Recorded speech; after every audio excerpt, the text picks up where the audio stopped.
जय हरी. एकादश स्कंध भाग 161. काल 13व्या अध्यायामध्ये आपण पाहिलं होतं की सत्वगुणाचा जर आधार घेतला तर नेमकं काय काय घडतं.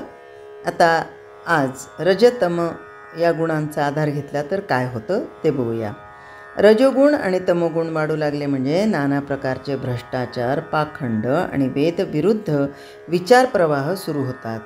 द्वेष, मत्सर, दारू, जुगार, परस्त्री या हीन व्यसनांची जोरानं वाढ होते. जारण, मारण, मोहन या हीन कर्मांचा प्रसार होतो. भूत, पिशाच वगैरे हलक्या दैवतांची उपासना वाढते. सोंग, ढोंग, नाना प्रकारचे देहशृंगार आणि सकाम भक्ती यांना ऊत येतो.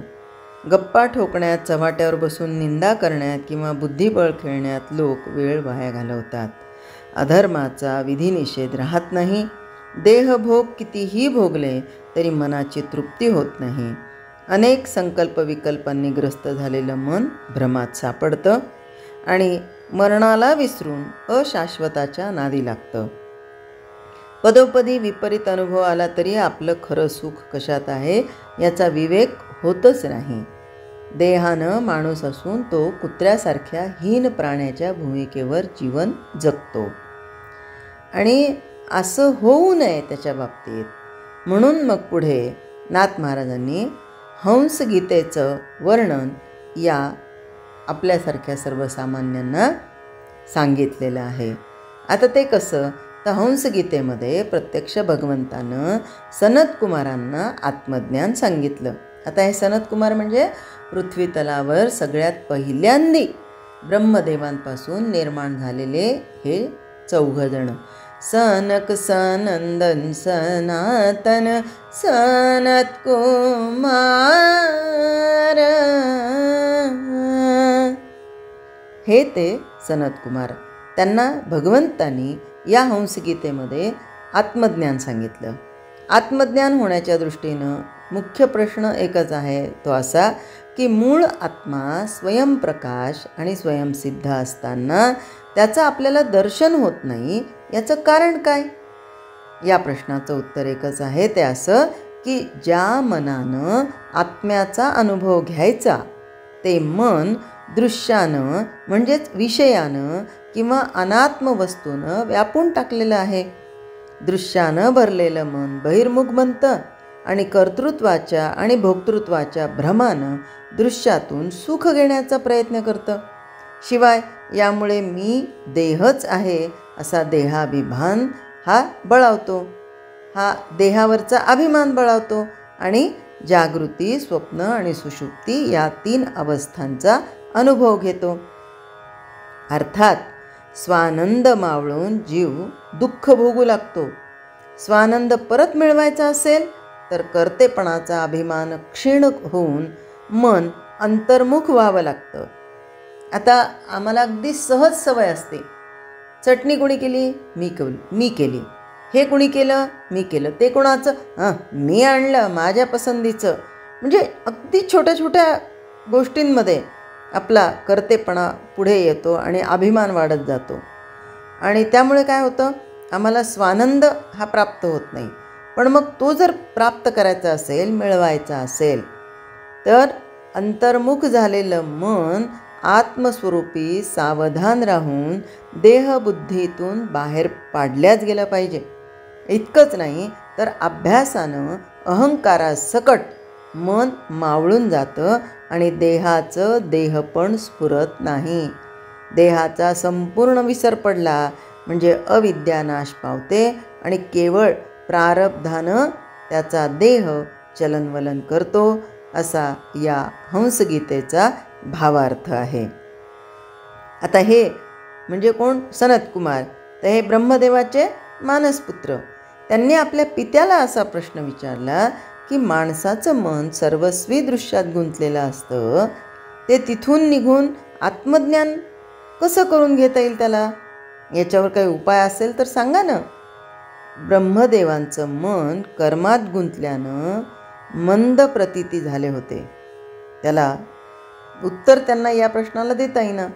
म्हणून परमात्मा हंसरूपानं प्रगट होऊन त्यांनी उत्तर दिलं. उत्तर देताना हंस म्हणाला की मूळ परमात्म्यस्वरूप समसमान आहे. ते सर्व व्यापक आहे, त्रिगुणांच्या पलीकडे आहे. तसंच सर्व जडांना चेतवणारा आहे. एखाद्या वस्त्रामध्ये आडवे उभे तंतूच असतात, तसं या सबंध दृश्य विश्वामध्ये आत्मस्वरूपच भरून राहिलं आहे. हे जरी खरं असलं तरी ज्यावेळी जीवाची दृष्टी आतून सुटून बाहेर धावते, त्यावेळी इंद्रियांना दिसणारं दृश्य तेवढंच खरं असं त्याला वाटतं. आपला देह म्हणजे दृश्याची मूस होय, म्हणून देह सर्वस्वी खरा, किंबहुना तोच मी, हा मोठा देहाभिमान त्याला होतो. या अभिमानाच्या पोटी दृश्यातून सुख घेण्यासाठी तो रात्रंदिवस धडपड करतो. दृश्यावर त्रिगुणांचं साम्राज्य असल्यानं जीवाला त्याचं बंधन पडतं आणि त्यापायी जागृती, स्वप्न, सुषुप्ती या 3 अवस्था त्याला भोगाव्या लागतात. वास्तविक सर्व अवस्थांचा आणि कर्मांचा जीव हा साक्षी आहे. स्वतःच्या प्रकाशानं सर्व वृत्तींना प्रकाशित करतो, पण वृत्तीबरोबर त्याचं तादात्म्य झालं की मी करता, मी भोगता असा भ्रम होऊन जीवाला सुखदुःख भोगावं लागतं. आता तात्पर्य काय, तर वृत्तीच्या संगतीनं दृश्याची आसक्ती वाढते, देहाचा अभिमान बळावतो आणि जीव अधिकाधिक बंधनात सापडतो. देहाभिमान नाहीसा केल्याशिवाय, वृत्ती आवरून साक्षीत्वानं राहायला शिकल्याशिवाय जीवाचं बंधन तुटणं शक्यच नाही. हा देहाभिमान सगळ्या संशयांचं मूळ असून तोच विकारांचं आणि विषयांचं पोषण करतो. देहाभिमान घट्ट झाला म्हणजे त्याच्यातून जे मन काम करतं ना, ते भ्रमानं भरलेलं असतं. ममत्व किंवा आसक्ती हे या भ्रमाचं व्यक्त स्वरूप आहे. या भ्रमातून बाहेर पडण्यासाठी साधकानं काय करायला पाहिजे, अभ्यास करायला पाहिजे. सद्गुरूंनी सांगितलेल्या मार्गानं जाऊन दृश्याचं प्रेम कमी करत गेलं म्हणजे वृत्ती आपोआप निवृत्त होते आणि आत्मानंदात जिरून जाते. दही घुसळून लोणी काढलं आणि ते पुन्हा ताकात घातलं तर ताकापासून निराळं राहतं की नाही? तर ताकात एकरूप होतं नाही, निराळं राहतं, असं अलगद असतं त्याच्यावर.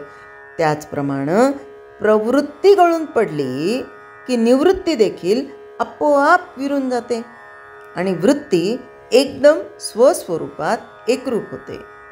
मग प्रारब्ध योगानं देहाला सुखोपभोग आला तरी मनात वासना उत्पन्न होतच नाही. म्हणून साधकानं देहाभिमान जाण्यासाठी सगळ्यात पहिल्यांदी वेदोक्त स्वधर्माचरण करावं. नंतर आपल्या वृत्तीवर अखंड लक्ष ठेवून आसक्ती कमी करावी.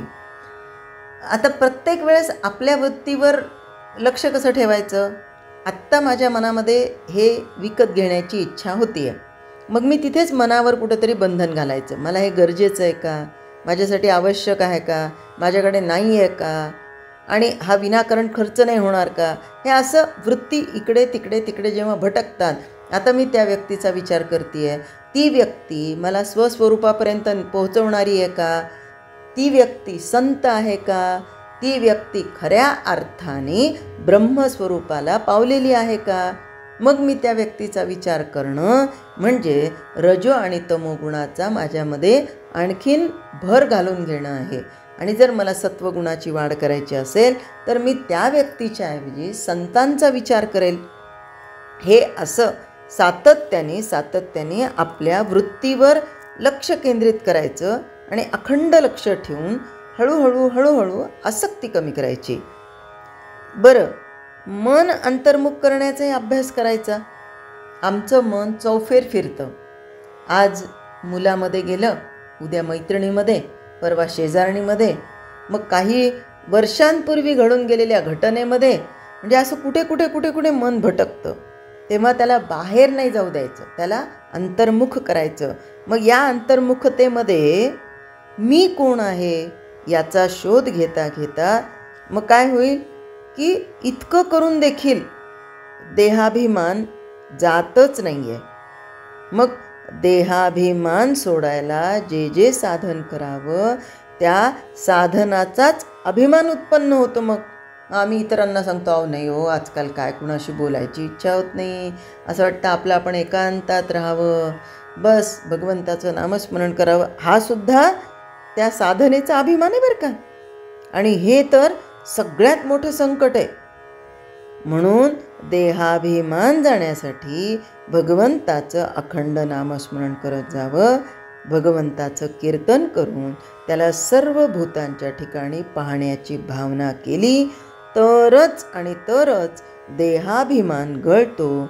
भगवंताच्या प्रेमानं भजन करावं म्हणजे देहाभिमान क्षीण होत जाऊन स्वानंद घन आत्मा प्रगट होतो. जय हरी. स्तोत्र मंत्र संपूर्ण भगवद्गीता, एकनाथी भागवत, भजन भक्तिगीतं, डोहाळे, पाळणे, उखाणे व महिलांसाठी खास किचन टिप्स हे सर्व पाहण्यासाठी माझ्या यूट्यूब चॅनलला एकदा नक्की सबस्क्राईब करा आणि हो, लाईक व शेअर करायला विसरू नका.